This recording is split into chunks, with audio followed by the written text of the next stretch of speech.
आप सभी का स्वागत है इस चैनल पे जिसका नाम है UP academy for civil services और मैं मानस पांडे आपको पढ़ा रहा हूँ कंप्लीट इंडियन पॉलिटी पीसीएस के लिए आरओ के लिए और यूपीएससी के लिए और हर इस एग्ज़ाम के लिए जिसकी आप तैयारी कर रहे हैं। पूरे भारत भर का कोई भी एग्ज़ाम होगा, आप बिंदास उसको पढ़ के जाइए, आपसे क्वेश्चन सही होगा।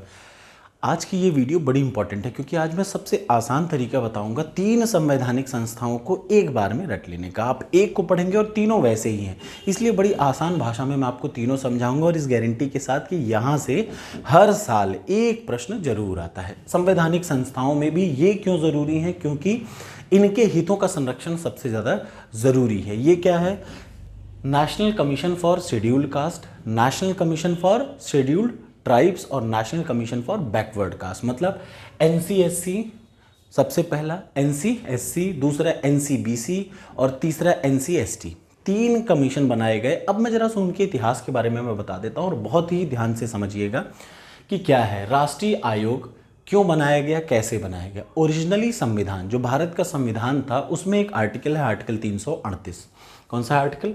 आर्टिकल 338। तो आर्टिकल 338 प्रोविजन करता है या व्यवस्था करता है एक ऐसे स्पेशल ऑफिसर की जिसका काम है एससी का मतलब अनुसूचित जाति एवं अनुसूचित जनजाति के हितों के संरक्षण से संबंधित सूचनाओं को राष्ट्रपति को देना और उन पे अगर कोई दिक्कत है या उन पे अगर कोई उनकी कंप्लेन आ रही है, मतलब कोई उनको परेशान कर रहा है, तो उसकी जांच करना और उस पर एक्शन लेना। मतलब एक स्पेशल ऑफिसर एससी एसटी के संवैधानिक सुरक्षाओं से संबंधित चीज़ों की जांच करने के लिए बनाया गया। ये आर्टिकल 338 कहता है, याद रखिएगा। तो इन शॉर्ट 338 आर्टिकल क्यों बनाया गया?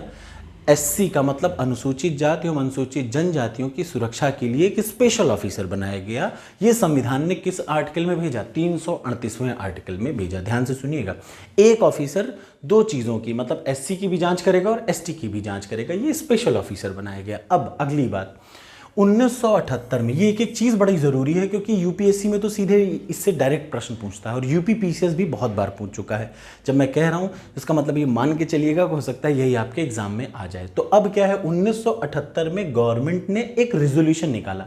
याद रखिए, संविधान ओरिजिनली क्या कहता था? संविधान कहता था कि एक ऐसा स्पेशल ऑफिसर बनाया जाएगा जिसकी नियुक्ति राष्ट्रपति करेगा। याद रखिएगा, एक ऐसा स्पेशल ऑफिसर बनाया जाएगा जिसकी नियुक्ति राष्ट्रपति करेगा। उसका काम यह है कि एससी और एसटी के हितों के संरक्षण से संबंधित चीज़ों की जांच करना और साल भर में एक बार राष्ट्रपति को रिपोर्ट सौंपना। फिर 1978 में गवर्नमेंट ने क्या किया? एक रिजोल्यूशन के माध्यम से क्या कर दिया? ये जो अकेला आदमी था इसको मल्टी मेंबर संस्था बना दी। लेकिन याद रखिए, नॉन स्टेट्यूरी मल्टी मेंबर, मतलब एक स्टेट्यूरी का मतलब ये संवैधानिक नहीं था। ये क्या बनाया गया? एक गैर वैधानिक मल्टी मेंबर, कई लोगों का एक क्या बना दिया? कमीशन बना दिया एससी और एसटी के लिए। मतलब क्या ये संवैधानिक था? नहीं। संविधान क्या कहता है? सिर्फ एक ऑफिसर की बात कर रहा था ओरिजिनली, लेकिन 1978 में एक से ज़्यादा लोगों का एक कमीशन बना दिया, अब जिसका काम था एससी और एसटी से संबंधित मामलों की जांच करना। ध्यान से देखिएगा। और फिर इसी कमीशन का नाम बदल के 1987 में गवर्नमेंट ऑफ इंडिया ने रख दिया national commission for SC and ST. याद रखिएगा, national commission for SC and ST कब बना? 1987 में बना। ठीक। क्या ये संवैधानिक था? नहीं, अभी तक संवैधानिक नहीं है। संविधान क्या कहता है? संविधान अभी भी इस समय तक भी कह रहा था कि भैया आर्टिकल 338 कहता है कि एक स्पेशल ऑफिसर होने चाहिए एससी और एसटी की सुरक्षा की जांच करने के लिए, उनकी सुरक्षा के हित में। ठीक। तो अब क्या हुआ? 65वां संविधान संशोधन 1990 किया गया। 65वां संविधान संशोधन 1990 किया, जिसने इस national commission for SC and ST को क्या किया? एक संवैधानिक दर्जा दे दिया। मल्टी मेंबर का था।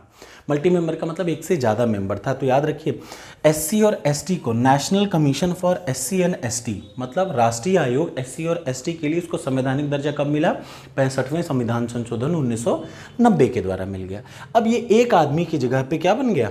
याद रखिए, एक आदमी जो पहले हुआ करता था उसकी बजाय यहाँ पे मल्टी मेंबर्स हो गए। अगला आ जाइए।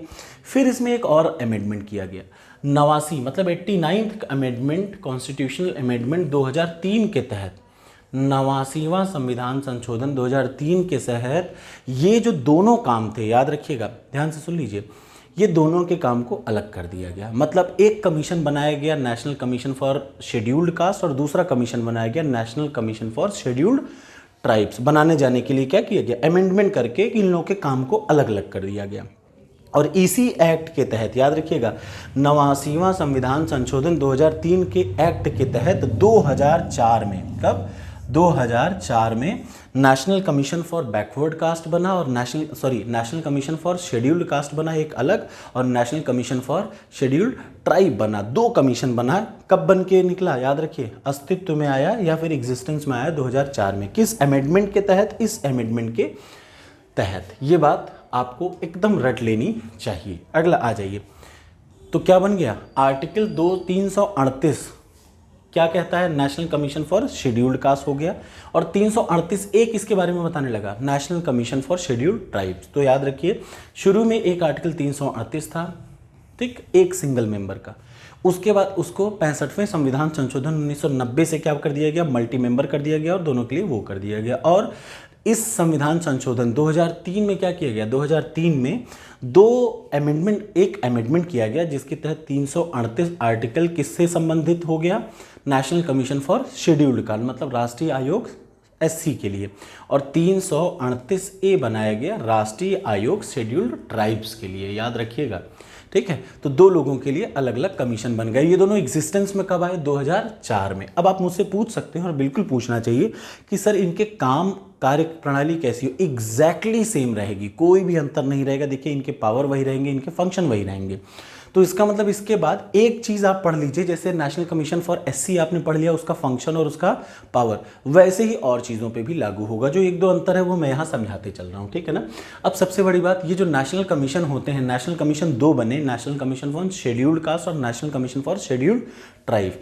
इन दोनों में एक चेयरमैन होता है, एक चेयरपर्सन होगा, एक वाइस चेयरपर्सन होगा और 3 अदर मेंबर होंगे। टोटल 5 मेंबर, एक चेयरपर्सन, वाइस चेयरपर्सन और 3 अदर मेंबर। इन सभी का अपॉइंटमेंट कौन करता है? भारत का राष्ट्रपति अपने मोहर से करता है। मोहर का मतलब वारंट लगा के कर देता है।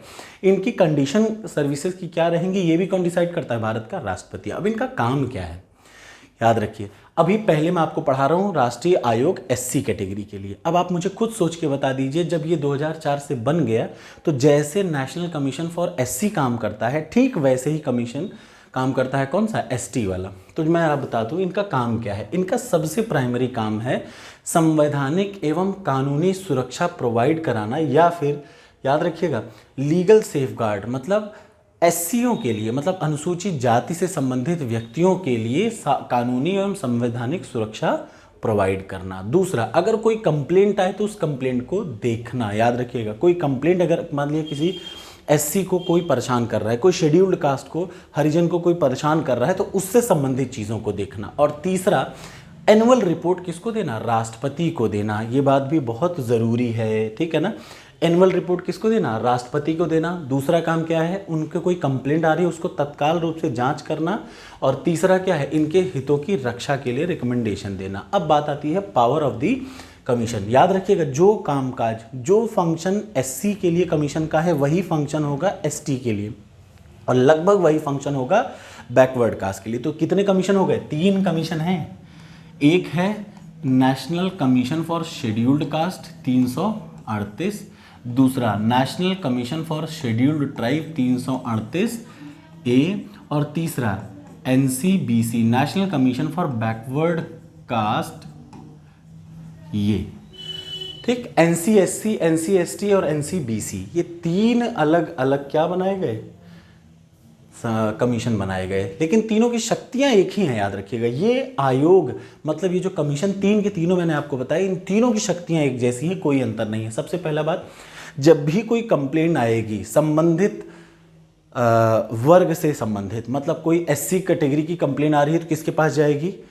एससी कमीशन के पास, नेशनल कमीशन फॉर एससी। अगर कोई एसटी की कंप्लेंट आ रही है तो किसके पास जाएगी? National commission for ST. कोई बैकवर्ड कास्ट की कमीशन अदर बैकवर्ड के आ रही है तो वो आ जाएगी national commission for BC, backward caste, ठीक है। अब आ जाइए कंप्लेंट के, कैसे भी कोई कंप्लेंट जब भी आएगी, तो जब भी कोई कंप्लेंट का निपटारा कर रहा होगा नेशनल कमीशन, इससे इस आयोग, ये आयोग जब भी किसी का निपटारा कर रहा होगा तो उस समय इसके पास एक सिविल कोर्ट की पावर होती है। याद रखिएगा, जब ये चीज़ एकदम रट लीजिएगा, तीनों कमीशन के पास शक्तियां किसकी हैं? सिविल कोर्ट की हैं, इन्वेस्टिगेट करते समय। और इन्वेस्टिगेट करते समय किसी भी भारत के किसी भी क्षेत्र में किसी भी हिस्से से किसी भी व्यक्ति को बुलाया जा सकता है, उसकी जांच की जा सकती है और उसकी प्रेजेंट मतलब बुलाएगा, उसको आना पड़ेगा, उसको सम्मन भेज सकता है। दूसरा, उसके सभी दस्तावेजों की जांच कर सकता है। तीसरा, सभी एविडेंस को एफिडेविट मांग सकता है, भाई उससे एफिडेविट मांग सकता है। और क्या करता है, कोई पब्लिक मतलब सेम चीज़ एक लाइन में समझिए तो जो पावर होती है एक सिविल कोर्ट की, मतलब आदमी को बुलाना, उसकी उपस्थिति, उस पर कार्यवाही तक करना, उसे लागू तक करना, जो भी कर रहा है, ये सारा काम किसके पास होता है, नेशनल कमीशन के पास होता है। इसके अलावा कोई और मैटर भी अगर राष्ट्रपति दे दे तो उसको भी ये लोग डील करते हैं। अब दूसरा आ जाइए नेशनल कमीशन फॉर एसटी। मैंने बताया इसके फंक्शन एग्जैक्टली वैसे ही हैं, इसके कार्य भी एग्जैक्टली ऐसे ही हैं जो मैंने अभी ऊपर बताया। तीनों कमीशन के में सेम कार्य है, लेकिन अब एक अंतर है। National commission for scheduled tribe मतलब अनुसूचित जनजाति के लिए जो राष्ट्रीय आयोग है, उसमें एक चीज़ और ऐड हुई। 2005 में राष्ट्रपति ने इनके कार्यों को थोड़ा सा बदल दिया। कब? 2005 में राष्ट्रपति ने इसका function national commission for ST का फंक्शन थोड़ा सा चेंज कर दिया, जिनमें सबसे पहला क्या किया, सबसे पहला काम किया कि जो वन क्षेत्र है, वन क्षेत्र में अनुसूचित जनजाति के लोगों के हितों की रक्षा के लिए उनको कुछ अधिकार दिए। दूसरा, कानून के अनुसार खनिज संसाधनों के लिए आदिवासी समुदायों के अधिकारों की रक्षा, ठीक। और तीसरा, पेशा मतलब ये क्या है, पंचायत का जो extension of for scheduled caste, याद रखिएगा पेशा एक्ट क्या है, provision of panchayat extension to scheduled area. 1996 का पूरा क्रियान्वयन करने का पावर इनको दिया गया। याद रखिएगा, पंचायतों के प्रावधान अनुसूचित क्षेत्रों में विस्तार के पूर्ण कार्यान्वयन को सुनिश्चित करने के उपाय ये बताएंगे कौन, नेशनल कमीशन फॉर एसटी बताएगा, ठीक है ना। तो ये हो गया SC, national commission for SC. अब तीसरा आता है राष्ट्रीय आयोग बैकवर्ड कास्ट के लिए, एनसीबीसी। ये थोड़ा सा पहले से अलग है, इसके कार्य और इसकी शक्तियां सेम है, याद रखिए सब कुछ सेम है सिवाय इसके कि ये कैसे बना।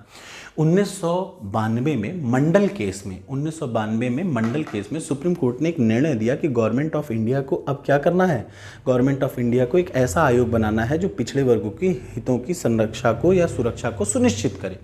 और इसी के अनुसार 1993 में, याद रखिए 1993 में राष्ट्रीय आयोग बनाया गया एनसीबीसी। इसी के इम्प्लीमेंटेशन के लिए गवर्नमेंट ने क्या बनाया, राष्ट्रीय आयोग, किसके लिए, बैकवर्ड क्लास के लिए, एनसीबीसी। फिर 102वें संविधान संशोधन 2018 के द्वारा, इसीलिए मैं कह रहा हूँ ये प्रश्न जरूर आ सकता है, 102वां संविधान संशोधन 2018 के द्वारा इसको एक संवैधानिक दर्जा दे दिया गया और एक नया आर्टिकल संविधान में जोड़ा गया 338B। अब आपको पूरी चीज़ क्लियर हो जानी चाहिए कि कितने हैं, कुल कितने आयोग हैं, 3 आयोग हैं, याद रखिएगा।